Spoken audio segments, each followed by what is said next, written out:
I spent the first 11 years of my life locked in a room. And in this room I had a Folgers can to use as a restroom, and I had some drawing material, and that's where I spent my days in a padlock. I never met my father. I was allowed 5 minutes out of the room to get to school, 5 minutes to get home, and of course I was a problem child in school.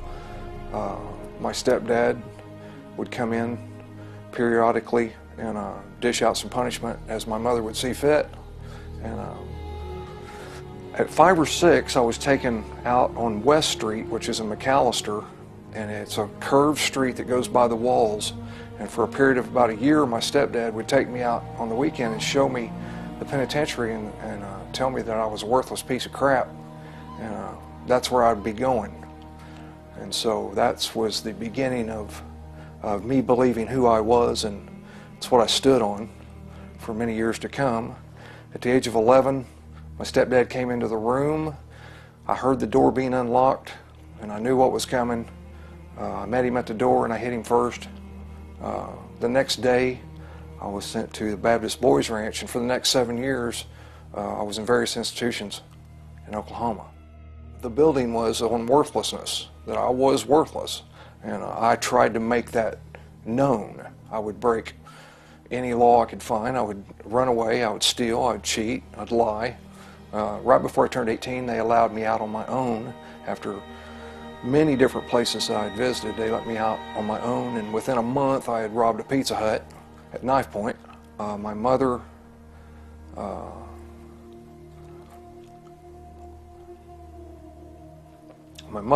allowed me to come and stay at her home as long as I paid rent and didn't stay in the same room with her.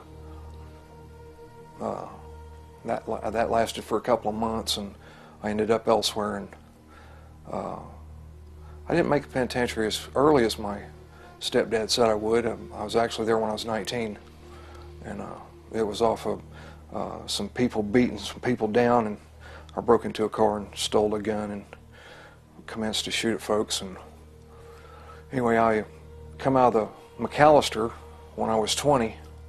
I served 2 years of a 2-year sentence because I had issues with authority, rebellion. I didn't like people.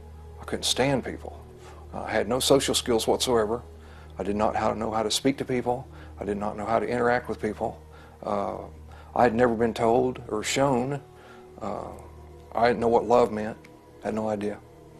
I went to penitentiary the first time when I was 19. I got out when I was 21. When I got out, I got right back into stuff. I started doing drugs when I was 12. I shot my first dope when I was 12 years old. I spent the next 20 years doing drugs and trying to maintain some kind of semblance of humanity. I messed up every relationship I ever had. In 1993, I got out of prison for the 3rd time. When I got out, I was let go on house arrest to a drug house in Tulsa, which somehow passed the test. I was sitting in this drug house, slamming coke, and something hit me. I was a worthless piece of crap, and I didn't know what to do.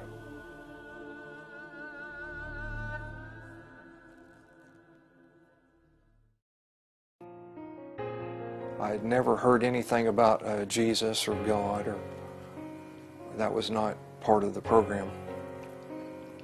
But I sat in an apartment where people would come in and out and buy drugs, and I had what was left of an 8-ball of cocaine sitting in front of me.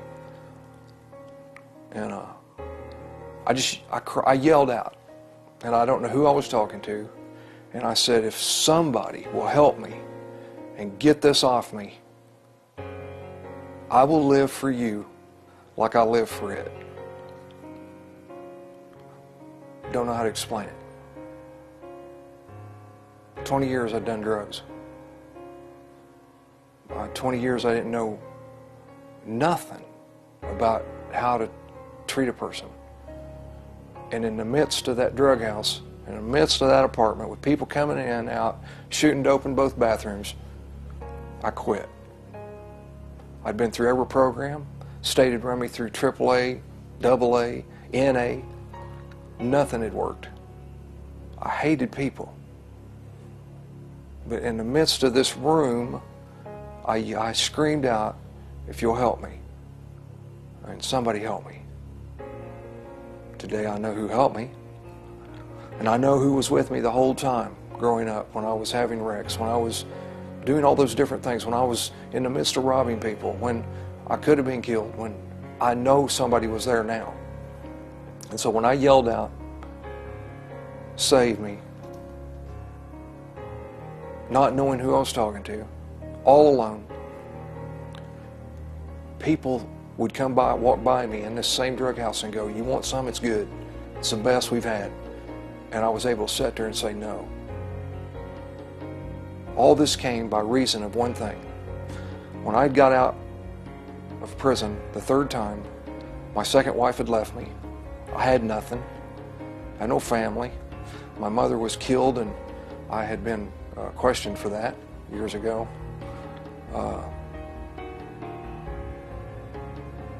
I'd met a girl, and she lived a way I'd never seen before. She had something I'd never seen. She had something that was different, and she had peace. I'd never seen peace. She had a twinkle, and she knew who she was. And she didn't know all about me, but she had heard things about me. But she invited me to church. And I thought, man, you don't want me to come to your church. It will collapse. But I went to church. On August 8th of 1993 at 10:30 in the morning, I asked Jesus to come in my heart. He'd already been there. I just kept shutting the door on him. I wouldn't trade one moment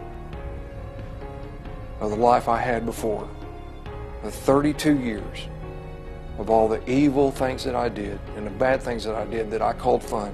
I wouldn't trade one moment of that for this. It's totally different. And since that time, I've been delivered from many things. I've been set free from many things. I can actually interact with human beings. I love people. But it was one thing that did it. It was Jesus. No man can do it, and no man can do it unto himself. Jesus changed me. Jesus showed me love. And today, I know love because Jesus showed it to me.